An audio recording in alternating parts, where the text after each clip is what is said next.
جماعت کے working committee مجلس منتظمہ کا دیوبند میں بڑا جلسہ ہوا، بڑا پنڈال انہوں نے بنایا، ہال، مجھے بھی بلایا، میرے گھر کے بالکل برابر میں تھا،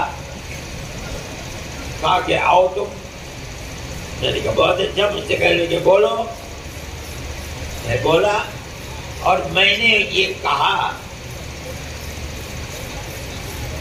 کہ آج یہ جلسہ جس میں مجھے بلایا گیا ہے، میں آپ سے بات کر رہا ہوں، ہو سکتا ہے کہ مستقبل کے اندر یہ اتحاد کی نشانی بھی بن جائے۔ وہ تو سارا مجمع کھڑا ہو گیا ایک دم، 2-3 منٹ تک نعرہ تکبیر اللہ اکبر ہی ہوتا رہا۔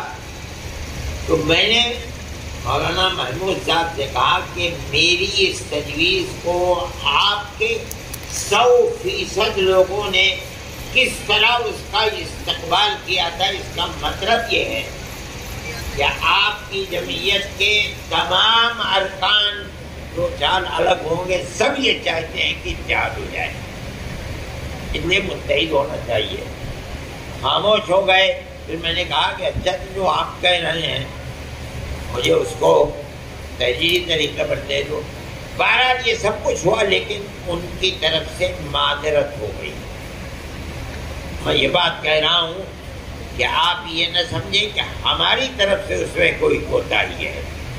ہم تو آخری عمر ہے ہماری، 82 سال ہماری عمر ہو گئی، خدا جانے کس دن چاہیے حضرت غلب بھائی کہہ دیں، سمجھ میں نہیں آتا۔ بیٹھتے ہیں تو اٹھا نہیں جاتا، اٹھتے ہیں تو بیٹھنے میں پریشانی ہوتی ہے، چلنا پھرنا سب مصیبت بن گیا ہے۔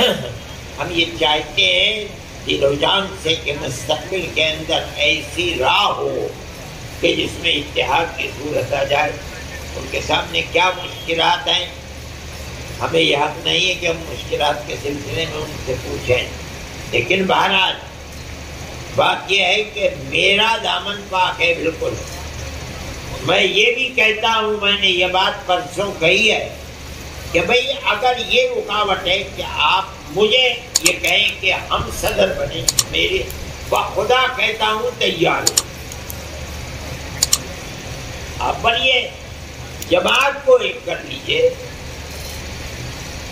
آپ مجھے نائب صدر بناتے، میں نائب صدر بن جاؤں گا۔